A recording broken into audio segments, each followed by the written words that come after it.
Hi friends, ನಮಸ್ಕಾರ. ಎಲ್ಲರೂ ಹೇಗಿದ್ದೀರಾ? ಇವತ್ತು ನಾನು ನಿಮಗೆ ಒಂದು ಮೀಟ್ರ್ ಬ್ಲೌಸ್ ಪೀಸಲ್ಲಿ ಒಂದು 4 ವರ್ಷದ ಪಾಪುಗೆ ಯಾವ ಥರ ಕೋಡ್ ಸೆಟ್ ಮಾಡೋದು ಅಂತ ತೋರಿಸ್ತಾ ಇದ್ದೀನಿ. ನಾನು ಏನು ಅಂದ್ಕೊಂಡು ತಂದಿದ್ದೆ ಅಂದರೆ ಅದನ್ನು ಒಂದು ಬ್ಯಾಗ್ ಮಾಡಬೇಕಿತ್ತು. ಊರಲ್ಲಿ ನಮ್ಮ ಅಮ್ಮಂಗೆ ಅಂತ ಒಂದು ಬ್ಯಾಗ್ ಕೊಡಬೇಕಿತ್ತು. ತರಕಾರಿ ತರೋದಕ್ಕೆ ಆ ಕಡೆ ಯಾರ್ದಾದ್ರೂ ಮನೆಗೆ ಹೋದ್ರೂ ಬೇಕಾಗುತ್ತೆ ಅಂತ. ಈ ಥರ ಡಿಸೈನಲ್ಲಿ ಆದರೆ ಇನ್ನೂ ಚೆನ್ನಾಗಿರುತ್ತೆ, ಅದನ್ನು ಹೊಲಿಯೋಣ ಅಂತ ತಂದಿದ್ದೆ. ಆದರೆ ಬಟ್ಟೆ ನೋಡಿದ ಮೇಲೆ ನನಗನ್ಸಿದ್ದು ಯಾಕೆ ಇದನ್ನು ಕೋಡ್ ಸೆಟ್ ಮಾಡಬಾರ್ದು, ಅದನ್ನೇನು ಬ್ಲೌಸ್ ಪೀಸಲ್ಲೂ ಮಾಮೂಲಿ ಹೊಲಿಬೋದು, ಅದಕ್ಕೆ ಬೇರೆ ದುಡ್ಡು ನಾನು ಖರ್ಚು ಮಾಡಿರೋದು ಬಂದುಬಿಟ್ಟು ಬ್ಲೌಸ್ ಪೀಸ್ಗೆ ಅವ್ರು 80 ರೂಪಾಯಿ ಹೇಳಿದ್ದು. ಮೇಲೊಂದು ದಾರಾನ ನಾನೇ ಇಸ್ಕೊಂಬಂದಿದ್ದೀನಿ. ಅಂದರೆ 75 ರುಪೀಸ್ಗೆ 1 ಮೀಟ್ರ್ ಬಟ್ಟೆ ಸಿಕ್ತು ನನಗೆ. ಇನ್ನು ಅದಕ್ಕೆ ಲೈನಿಂಗ್ ಹಾಕಿ ಜಿಪ್ಪೆಲ್ಲ ಹಾಕಿ ಅಂದರೆ ಒಂದು 100-120 ರೂಪಾಯಿವರೆಗೂ ಆಗುತ್ತೆ. ಇನ್ನೊಂದು ಸ್ವಲ್ಪ ಹಾಕಿದರೆ ಒಂದು ಮಟ್ಟಿಗೆ ಬ್ಯಾಗ್ ಚೆನ್ನಾಗಿರೋದು ಬರುತ್ತೆ. ಇಲ್ಲ ಮುಂದೆ ನೋಡೋಣ ಬ್ಯಾಗ್ ಏನು ಬರುತ್ತೆ ನನಗೆ. ಇದು ಬಟ್ಟೆ ಚೆನ್ನಾಗಿದೆ ಅಂದ್ಬಿಟ್ಟು ಇದನ್ನು ಈ ಥರ ಕಾರ್ಡ್ ಸೆಟ್ ಮಾಡಿದ್ರೆ ನನ್ನ ಮಗಳಿಗೆ ಹೇಗೆ ಕಾಣಿಸುತ್ತೆ ಅಂತ ಒಂದು ಟ್ರೈ ಮಾಡಿದೆ. ನಾನೆಲ್ಲ ವೀಡಿಯೋದಲ್ಲಿ ಹೇಳ್ತಾ ಇರ್ತೀನಿ ಫ್ರೆಂಡ್ಸ್, ನಾನು ಲಾಕ್ಡೌನಲ್ಲಿ ಟೈಲರಿಂಗ್ ಕ್ಲಾಸ್ಗೆ ಹೋಗಿದ್ದೆ ಅಂತ. ಅಲ್ಲಿ ನಾನು ಕಲ್ತಿದ್ದು ಬರೀ ಬೇಸಿಕ್ ಸ್ಟಿಚ್ಚು ಮತ್ತು ಒಂದು ನಾರ್ಮಲ್ ಬ್ಲೌಸು, ಒಂದು ಚೂಡಿದಾರ್ ಟಾಪ್ ಕಟ್ಟಿಂಗ್ ಮಾತ್ರ ಕಲ್ತಿದ್ದೆ. ನಾರ್ಮಲ್ ಪ್ಯಾಂಟ್ ನಾನು ಇದುವರೆಗೂ ಹೊಲ್ದಿಲ್ಲ. ಅಲ್ಲಿ ನೆರಿಗೆ ಎಲ್ಲ ಬರುತ್ತಲ್ಲ, ಅದನ್ನು ಇನ್ನೂ ಹೊಲ್ದಿಲ್ಲ. ಅದನ್ನು ಇನ್ನು ಮುಂದೆ ನೋಡಬೇಕು ಯಾವ ಥರ ಹೊಲಿತೀವಿ. ರಜೆ ಬಂತು ಈ ನನ್ನ ಮಗಳು ಮನೇಲಿ. ನಾನೇನಾದರೂ ಈ ಥರ ಹೊಲ್ದಂಗೆ ಏನು ಮಾತಾಡೋಕ್ಕೆ ಬಿಡ್ತಾಯಿಲ್ಲ ಫ್ರೆಂಡ್ಸ್ ಅವಳು. ಅಂದರೆ ನಾನು ನೆರಿಗೆ ಇಷ್ಟು ನಾರ್ಮಲ್ ಬ್ಲೌಸ್ ಬರುತ್ತಲ್ಲ, ಪ್ಯಾಂಟ್ ಬರ್ತಿತ್ತಲ್ಲ ಸಾದಾ ಪ್ಯಾಂಟ್ ಅಂತ, ಅದನ್ನ ಇನ್ನೂ ಸ್ಟಿಚ್ ಮಾಡಿಲ್ಲ. ಇದು ಎಕ್ಸ್ಪೆಕ್ಟೇಷನ್ ವರ್ಸಸ್ ರಿಯಾಲಿಟಿ ಆಗುತ್ತಲ್ಲ, ಹಾಗಾಯ್ತು ನನಗೆ. ನಾನು ಹೊಲಿಬೇಕು ಅಂದ್ಕೊಂಡಿದ್ದು ಆ ಥರ, ಆದರೆ ಅದಾಗಿದ್ದು ಇನ್ನೊಂದು ಥರ. ಆದರೆ ಬಟ್ಟೆ ಆ ಥರ ಇದ್ದಿದ್ರೆ ಒಂದು ಸ್ವಲ್ಪ ಚೆನ್ನಾಗಿ ಕಾಣಿಸುತ್ತೇನೋ. ಈ ಥರ ಪೇಪರ್ ಇಟ್ಬಿಟ್ಟು ಫಸ್ಟಿಗೆ ಟ್ರಯಲ್ ಮಾಡಿಕೊಂಡೆ, ಕರೆಕ್ಟಾಗಿದೆಯಾ ಇಲ್ವಾ ಅಂತ ಅಳತೆ. ಅವಳೇನು ಮನೇಲೇ ಇದ್ಲು, ಅವಳಿಗೆ ಹಚ್ಬಿಟ್ಟು ನೋಡಿದೆ. ಅಳತೆನೂ ತೊಗೊಂಡೆ, ನನಗೆ ಯಾವ ಥರ ತಿಳಿಯುತ್ತೋ, ನನಗೆ ಹೆಂಗೆ ಬೇಕೋ ಹಾಗೆ ಅಳತೆ ತೊಗೊಂಡು ಈ ಥರ ಪೇಪರ್ ಮೇಲೇ ಮಾರ್ಕ್ ಹಾಕ್ಕೊಂಡು ಫಸ್ಟ್ ಯಾವುದಕ್ಕೆ ಆಗಲಿ ನಾನು ಪೇಪರ್ನೇ ಕಟ್ ಮಾಡ್ಕೊಳ್ಳೋದು. ಪೇಪರ್ ಕಟ್ ಮಾಡಿಕೊಂಡು ಸೈಜೆಲ್ಲ ಕರೆಕ್ಟಾಗಿದೆಯಾ ಇಲ್ವಾ ಅಂತ ನೋಡಿದೆ. ಆದರೆ ನಾನು ಲೈನಿಂಗ್ಗೆ ಅಂತ ಬಟ್ಟೆ ಮನೇಲಿರೋದು ಹಾಕ್ತದಕ್ಕೆ ರೆಡ್ ಕಲರ್ ಹಾಕಿದರೆ ಮುಂದೆ ಸ್ವಲ್ಪ ಕಾಲರ್ ಓಪನ್ ಇಡ್ಬೋದಿತ್ತು. ಅಂದರೆ ಅದರಲ್ಲಿತ್ತಲ್ಲ ವೀಡಿಯೋದಲ್ಲಿ ಆ ಥರ. ಇದು ಲೈನಿಂಗ್ ಬಟ್ಟೆ ಹೊರಗಡೆ ಸ್ವಲ್ಪ ಚೆನ್ನಾಗಿ ಕಾಣಿಸಲ್ಲ, ಅದಕ್ಕೆ ಒಳಗಡೆ ಫೋಲ್ಡ್ ಮಾಡಿ ಹೊಲ್ಬಿಟ್ಟಿದ್ದೀನಿ, ನೋಡ್ಬೋದು ಮುಂದೆ. ಇದು ಪೈಪಿಂಗು ಅಷ್ಟೇ, ನಾನು 1.5 ಇಂಚಷ್ಟು ಹಿಡ್ಕೊಂಡಿದ್ರೆ ಡಬಲ್ ಫೋಲ್ಡಾಗಿ ಅಲ್ಲೂ ಕೂಡ ಕ್ಲೀನಾಗಿ ಬಂದಿರೋದು. ನಾನು ಸಿಂಗಲ್ ಪಟ್ಟಿ ಮಾಡಿಕೊಂಡು ಪೈಪಿಂಗ್ ಮಾಡಿದೆ, ಅಲ್ಲೊಂದು ಸ್ವಲ್ಪ ಮಿಸ್ಟೇಕ್ ಆಯಿತು. ಇಲ್ಲಿ ಕಾಲರ್ ಕೂಡ ಅಷ್ಟೇ, ಕಾಲರ್ ಏನು ಮಾಡಿದ್ದೀನಿ, ಅಲ್ಲಿ 4.5 ಇಂಚಷ್ಟು ಅಗಲ ಹಿಡಿಬೇಕಿತ್ತು. ನಾನು 4 ಇಂಚ್ ಮಾತ್ರ ಮಾಡಿಕೊಂಡು, ಕಾಲರ್ ದೊಡ್ಡದಾಗುತ್ತೆ ಅಂತ.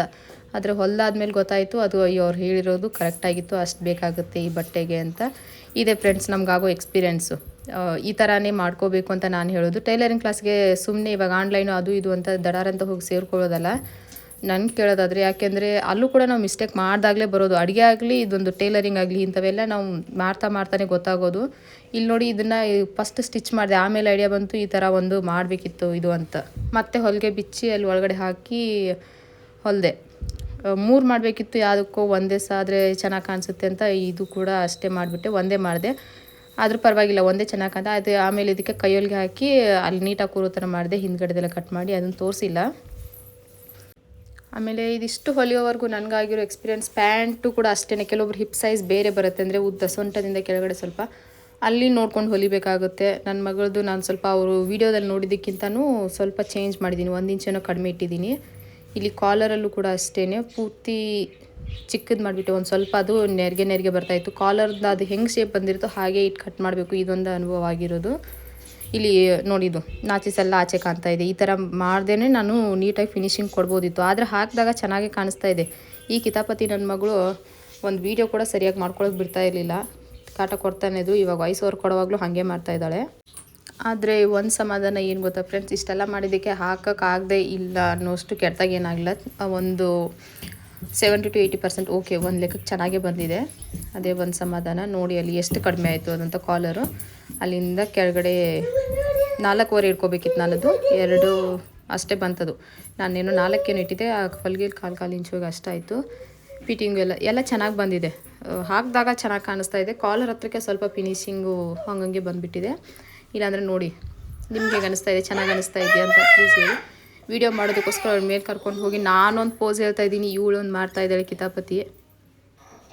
ಆಮೇಲೆ ಅದರಲ್ಲಿ ಮಿಕ್ಕಿರೋ ಬಟ್ಟೆ ಒಂದು ಸ್ವಲ್ಪ ಇತ್ತು, ಅದನ್ನು ವೇಸ್ಟ್ ಮಾಡೋಕ್ಕೆ ಮನಸ್ಸಾಗಲ್ಲ. ಬ್ಯಾಗ್ ಹೆಂಗೂ ಒಂದು ಟ್ರೈ ಮಾಡಬೇಕಿತ್ತು, ಜಿಪ್ಪೆಲ್ಲ ಹಾಕಿ ಹೊಲಿಯೋದು ಗೊತ್ತಿರಲಿಲ್ಲ, ಅದನ್ನು ಮಾಡಿದೆ. ಆದರೆ ಮೇಲ್ಗಡೆ ಕಸಿ ಹಾಕಿದ್ದಿಲ್ಲ, ಅದಕ್ಕೂ ನಾನು ಸ್ವಲ್ಪ ಅದು ಚೀಲ ಆಯ್ತಲ್ಲ, ಚೀಲ ಬಟ್ಟೆ ಹಾಕಬೇಕಿತ್ತು, ಅಕ್ಕಿ ಮೂಟೆ ಬಟ್ಟೆ, ಅಲ್ಲಿ ಹಾಕಲಿಲ್ಲ ಅದು. ಅದಕ್ಕೆ ಸ್ವಲ್ಪ ಸರಿಯಾಗಿ ಗ್ರಿಪ್ ಇಲ್ಲ ಕೈಲಿ. ಆದರೆ ಹಾಕಿದಾಗ ನಮ್ಗೆ ಹಿಡಿಯೋಕ್ಕೆ ಕಂಫರ್ಟೇಬಲ್ ಆಗಿ ಕೈಯಲ್ಲಿ ಮೆತ್ತಗಿದೆ. ಇದನ್ನೇ ನನ್ನ ಮಗಳಿಗೆ ಹಾಕಿ ತೋರಿಸ್ತೀನಿ, ಅವಳೇ ಹಾಕ್ಕೊಂಡಿದ್ದಾಳೆ ಅವಾಗ. ಇಲ್ಲ ನಾನು ಡೈಲಿ ಯೂಸ್ ಮಾಡ್ತಾಯಿದ್ದೀನಿ, ಸುಮ್ಮನೆ ಇಲ್ಲೇ ಅಂಗಡಿಗೆ ಹಾಲು ತರಕ್ಕೆ ಹೋದಾಗ ಮಾಡಿದಾಗ ಫಿನಿಶಿಂಗ್ ಸರಿಯಾಗಿ ಬರಲಿಲ್ಲ. ಇನ್ನು ಕಲಿಬೇಕು. ಈ ಬ್ಯಾಗ್ ಮಾಡೋದಕ್ಕೆ ಮಾತ್ರ ನನಗೆ ಒಂದು 10 ರೂಪಾಯಿ ಖರ್ಚು, 5 ರೂಪಾಯಿ ಇದೊಂದು ಜಿಪ್ ಖರ್ಚು ಮಾಡಿ, ಅಂದರೆ ಟೋಟಲಾಗಿ ನನಗೆ ಇಲ್ಲಿ ಅವ್ರದ್ದೊಂದು ಬಟ್ಟೆ ಆಮೇಲೆ ಅದೊಂದು 5 ರೂಪಾಯಿದು ಜಿಪ್ಪು ಅದೇ ಎರಡು ಸೇರಿ 85 ರುಪೀಸ್ ಆಯಿತು. ದಾರ ನಾನು ಕಡೆಗೆ ಮನೇಲಿರೋದು ಹಾಕಿದ್ದೀನಿ, ರೆಡ್ ಕಲರ್ ತಂದಿದ್ದೆ ಆದರೆ ಹಾಕಲಿಲ್ಲ, ಅಂದರೆ 80 ಆಯಿತು. ಅಂದರೆ ಏನಾಗುತ್ತೆ ಫ್ರೆಂಡ್ಸ್, ನಮಗೆ ಬಟ್ಟೆ ನೋಡಿದ ತಕ್ಷಣ ಇದನ್ನ ಈ ಥರನೇ ಹೊಲಿಬೇಕು, ಈ ಥರ ಹೊಲಿದ್ರೆ ಚೆನ್ನಾಗಿ ಕಾಣಿಸುತ್ತೆ ಅಂತ ಕಣ್ಣು ಮುಂದೆ ಐಡಿಯಾ ಏನೋ ಚೆನ್ನಾಗೇ ಬರುತ್ತೆ. ಆದರೆ ಹೊಲಿಯೋಕೆ ಕೂತಾದ್ಮೇಲೆ ನಮಗೆ ಗೊತ್ತಾಗೋದು ಅದಕ್ಕೆ ಎಷ್ಟು ಬಟ್ಟೆ ಬೇಕಾಗುತ್ತೆ, ಅದನ್ನು ಯಾವ ಥರ ಮಾಡ್ಕೋಬೇಕು ಅಂತ. ಈ ಬ್ಯಾಗಲ್ಲೂ ಅಷ್ಟೇ, ನಾನು ಉಲ್ಟಾ ಫೋಲ್ಡ್ ಮಾಡಿ ಹೊಲಿಗೆ ಎಲ್ಲ ಕಾಲೇ ಒಳಗಡೆನೇ ಇರಬೇಕು ಅನ್ನೋ ಥರ ತುಂಬ ಚೆನ್ನಾಗಿ ಫಿನಿಶಿಂಗ್ ಕೊಡಬೇಕು ಅಂತ ಕೂತಿದ್ದೆ.